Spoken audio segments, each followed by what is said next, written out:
GTA নিয়োগ দুর্নীতিতে সিআইডির রিপোর্টে অসন্তোষ প্রকাশ করছে হাইকোর্ট।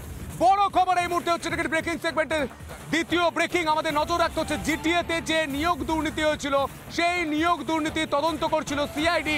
সেই সিআইডির রিপোর্টে অসন্তোষ প্রকাশ করছে হাইকোর্ট। আরো বিস্তারিত জানবো হাইকোর্ট থেকে সরাসরি রয়েছেন আমাদের প্রতিনিধি প্রিয়াঙ্কা। প্রিয়াঙ্কা, এই মুহূর্তে কি তথ্য উঠে আসছে প্রিয়াঙ্কা?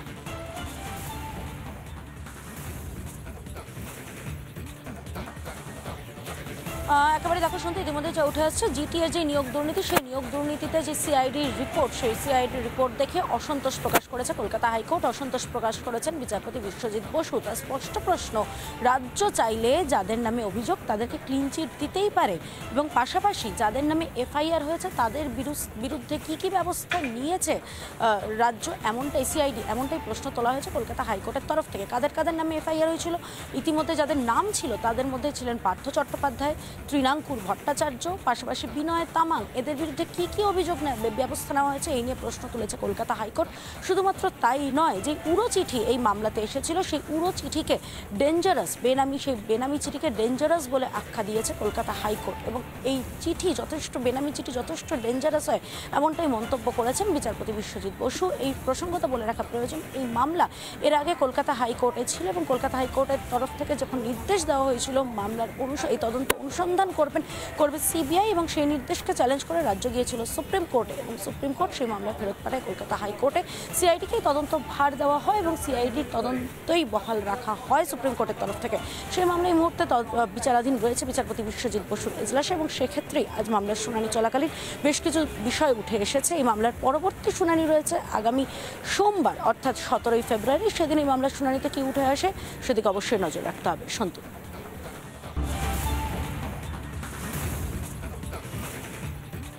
হচ্ছে ব্রেকিং সেগমেন্টে প্রথম ব্রেকিং। আজও সুপ্রিম কোর্টে আলাদা করা গেল না যোগ্য অযোগ্যদের তালিকা। সুপ্রিম কোর্টে যে মামলা ছিল সেই মামলায় আজও আলাদা করা গেল না মুড়ি আর মিছরি। যেভাবে চাকরি গিয়েছে, যারা বসে রয়েছেন রাস্তায় তারা বলছেন তারা যোগ্য, অথচ তাদের চাকরি গিয়েছে শুধুমাত্র পর্ষদের ভুলের জন্য। কারণ মুড়ি আর মিছরি এক করে দিয়েছে শিক্ষামন্ত্রী পার্থ চট্টোপাধ্যায়। তিনি জেলে রয়েছেন নিয়োগ দুর্নীতিতে। একের পর এক রাজ্যে নিয়োগ দুর্নীতি হয়েছে, সেই কারণে এই মানুষগুলো আজও রাস্তায় বসে রয়েছে। যারা চাকরি পেয়েছিলেন তারা আজ কার্যত চাকরি হারা, শুধুমাত্র এই পর্ষদ এবং এই মন্ত্রী, এই ঘুষখোর মন্ত্রীদের জন্য, এই ঘুষখোর নেতাদের জন্য, এমনটাই অভিযোগ তাদের। আজও সুপ্রিম কোর্টে যে মামলার শুনানি ছিল সেই মামলাতে যোগ্য অযোগ্যদের তালিকা আলাদা করা গেল না। আরো বিস্তারিত জানবো, আমাদের সঙ্গে রয়েছেন আমাদের প্রতিনিধি রুমকি। যারা বসেছিলেন, যারা আশা করছিলেন যে আজ হয়তো তাদের ভাগ্য ঘুরবে, তারা ঠিক কি বলছে?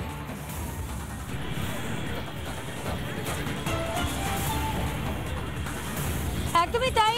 আজ যে শুনানি, সেই শুনানির দিকে তারা কিন্তু তাকিয়েছিলেন দুপুর 2টো থেকে লাগাতার যতক্ষণ শুনানি চলেছে তারা কিন্তু মোবাইলের দিকেই তাকিয়েছিলেন সন্তু, কারণ তাদের চাকরিটা অনিশ্চয়তার মুখে। এই মুহূর্তে সেই সমস্ত শিক্ষক শিক্ষিকারা আমার সঙ্গে রয়েছেন, আমি সরাসরি তাদের সঙ্গে কথা বলবো। শুনানিতে যেটা একটা বিষয় বলা হচ্ছে যে পৃথকীকরণ কিভাবে সম্ভব, কি বলবেন এই বিষয়টা নিয়ে? পৃথকীকরণ সেইভাবেই সম্ভব যেভাবে অযোগ্যদের বাছাই হয়েছে। সিবিআই যে তথ্য দিয়েছে সেই তথ্যকে ভিত্তি করেই যোগ্য অযোগ্য সেগ্রিগেশন করা সম্ভব। আজকে সিবিআই দৃঢ়ভাবে দাবি করেছে যে ডাটা স্ক্যানটেক আর যে নাইসা তাদের তথ্য ম্যাচ করেছে, হ্যাশ ভ্যালু ম্যাচ করেছে। এটা আমাদের পক্ষে খুবই পজিটিভ এবং আমরা জয়লাভ করব এবং সিবিআইয়ের তথ্যের উপর বেস করেই সেগ্রিগেশন হবে। এবং সিবিআই যে তথ্যটা দিয়েছে, এসএসসিও বলেছে যে আমরা যাদেরকে অযোগ্য হিসেবে ধরে নিচ্ছি এবং সিবিআইয়ের যে লিস্ট যাদের নামে অভিযোগ আছে সেই লিস্টের তথ্য এসএসসি মেনে নেবে। তো সেই বেশি এই দুটো তথ্যকে মিলিয়েই সেগ্রিগেশন হবে। শীর্ষ আদালতে রায়দান স্থগিত হয়ে গেল, কি বলবেন, কতটা আশাবাদী? দেখুন, আশা তো আমাদের প্রথম থেকেই ছিল যে আমরা সঠিক রায়টা পাবো এবং হাইকোর্টে এরকম একটা উদ্ভট রায়ের পরে, উদ্ভট বলছি এই কারণেই যে এরকম আমরা কখনো আশা করিনি, কারণ আমরা যে কেসের পার্টিই নই সেই কেস থেকে আমাদেরকে এভাবে বলি দেওয়া হয়েছিল। তো আমরা যখন সুপ্রিম কোর্টে গেলাম, সুপ্রিম কোর্টে যাওয়ার পরে আমাদের আশা ছিলই যে আমরা ভালো কিছু পাবো। আজকের আমরা অধীর আগ্রহী ছিলাম যে সিবিআইয়ের উকিল কি বলবেন, এবং সিবিআইয়ের উকিল যেটা বলেছেন সেটা একদম সত্যিটাকে সামনে এনেছেন। ওনারা কোনো কিছু লোকাননি, ওনারা আমাদের যে ওএমআর থেকে শুরু করে হার্ড ডিস্কের ব্যাপার সমস্ত কিছু সিবিআই সামনে সত্যি এনেছে। সামনে এনেছে। সুদীপ্ত দাশগুপ্ত আইনজীবী এই মুহূর্তে টেলিফোন লাইনে রয়েছেন। সুদীপ্ত বাবু, আপনাকে রিপাবলিক বাংলায় স্বাগত জানাই। যাদের চাকরি চলে গিয়েছে তারা বলছেন সিবিআই সত্যি তথ্যটা সামনে নিয়ে এসেছে। আমি জানতে চাই মুড়ি আর মিছরিকে আলাদা করা যাবে? আপনার অবজারভেশন কি, আপনি কি বুঝতে পারছেন এই ক্ষেত্রে? দেখুন, মুড়ি আর মিছরি আলাদা করা যাবে কি যাবে না সেটা সব থেকে ভালো উত্তর দিতে পারতে হলো রাজ্য সরকার আর এসএসসি।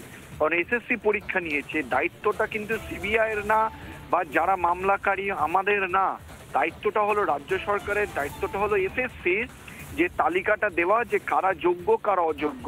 5 দিন এতদিন হয়ে গেল অযোগ্যর তালিকা দিল না। আরে তারা তো জানে কারা যোগ্য, তারাই তো রেকমেন্ডেশন করেছে, তারা তো জানে কারা যোগ্য, তারা সে তালিকাটা আজ অব্দি আজকের দিনে দাঁড়িয়ে শুনানি শেষ হলো তাও দিল না।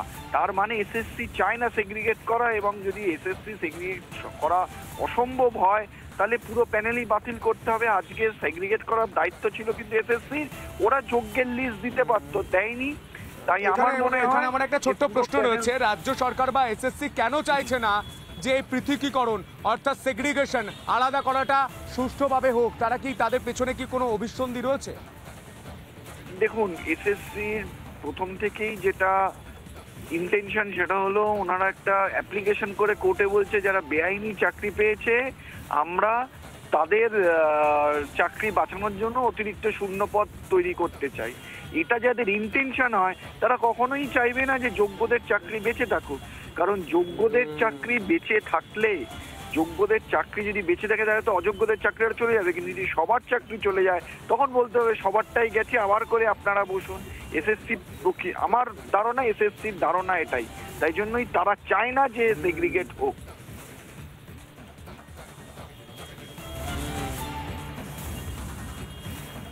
নিজে বাঁচতে, নিজেদের ভাবমূর্তি রক্ষা করতে এতগুলো মানুষকে বিপদের মুখে ঠেলে দিচ্ছে এই রাজ্য সরকার বা এসএসসি।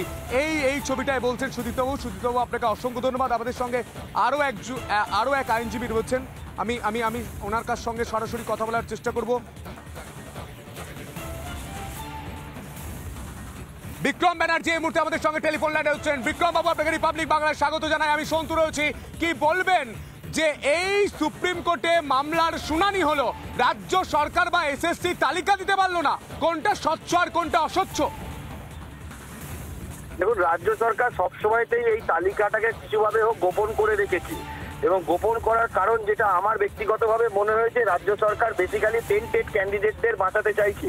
আমরা বারংবার সুপ্রিম কোর্টের কাছে দাবি করেছি, এবং কলকাতা হাইকোর্টে যখন মামলা হয়েছিল সেখানে রাজ্য সরকারের সাবমিশন স্পেসিফিক রেকর্ড আছে যে number of illegalities cannot be determined with exactitude, শব্দটা এইটা ব্যবহার করেছে রাজ্য সরকার। এবং স্কুল সার্ভিস কমিশন স্পেসিফিক্যালি কোর্টের কাছে, কলকাতা হাইকোর্টের রেকর্ড আছে, জানিয়েছে যে possibilities of further illegalities exist. Possibility যদি ফার্দার ইলিগ্যালিটি বেরিয়ে যায় তাহলে তো এই সিলেকশন প্রসেসটাই থাকে না। এটাই সুপ্রিম কোর্টের বিভিন্ন জাজমেন্ট থেকে উঠে এসেছে। কারণ এন্টায়ার সিলেকশন প্রসেসে যদি স্যাগ্রিগেশন হয় তাহলে সেই স্যাগ্রিগেশন, দেখুন আমরা সবাই স্যাগ্রিগেশন চেয়েছিলাম, কিন্তু যদি স্যাগ্রিগেশন হয় তাহলে যেটা মেন জিনিস দরকার, যে একজনও ক্যান্ডিডেট বেআইনিভাবে চাকরি করছে এইটাকে করছে না, এইটা কিন্তু অ্যাসিওর করতে হবে।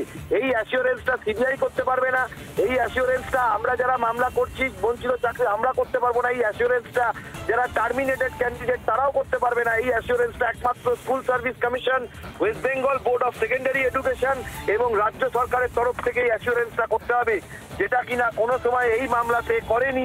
আজও সুপ্রিম কোর্টের কাছে তারা কিন্তু এই জিনিসটা দেয়নি। তাই জন্য আমরা সুপ্রিম কোর্টের কাছে এটা সাবমিশন করেছিলাম।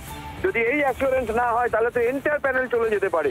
সব পক্ষকে শুনানি করার পরে সুপ্রিম কোর্ট অর্ডার রিজার্ভ করেছেন, হিয়ারিং কনক্লুড, অর্ডার রিজার্ভ।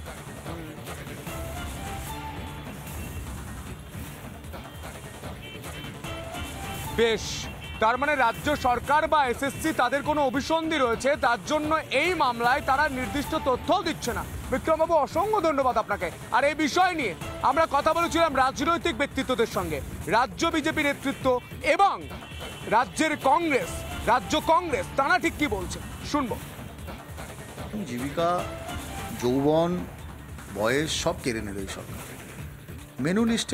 মেনুর মতো করে লিস্ট তৈরি করে চাকরি বিক্রি করেছে। 2011 সালের পরে এই রাজ্যের সরকারটা আসার পরে তৃণমূলের সরকার একটা পরীক্ষাও দুর্নীতি ছাড়া হয়নি, একটা রিক্রুটমেন্টও দুর্নীতি ছাড়া হয়নি। যে রিক্রুটমেন্টগুলো তৃণমূলকে টাকা দিয়ে হয়েছে, ছোট ছোট চাকরি সে কিছু হয়েছে, বাদবাকি যেগুলো শিক্ষা দপ্তর বলুন বা অন্যান্য দপ্তর বলুন, সবটাই গ্রুপ ডি বলুন, সবটাতেই চরম অব্যবস্থা, দুর্নীতি, টাকা লুটপাট করেই চাকরিটা হচ্ছে। যারা যোগ্য তাদের চাকরিকে সুনিশ্চিত করবার প্রশ্নে আমরা ইতিমধ্যেই সে কথা সর্বসমক্ষে বলেছি এবং তার পাশাপাশি পর্ষদ যেভাবে যোগ্য এবং অযোগ্যদের তালিকার সেগ্রিগেশন করেনি, তার ফলে যে পরিস্থিতি তৈরি হয়েছে তার জন্য সম্পূর্ণরূপে দায়ী হচ্ছে রাজ্যের সরকার এবং পর্ষদ। নানা ধরনের কন্টেন্ট দেখার জন্য লাইক করুন, শেয়ার করুন আমাদের ফেসবুক পেজ, সাবস্ক্রাইব করুন আমাদের ইউটিউব চ্যানেল। পাশাপাশি অন্যান্য ব্রেকিং নিউজের জন্য অবশ্যই চোখ রাখুন রিপাবলিক বাংলায়।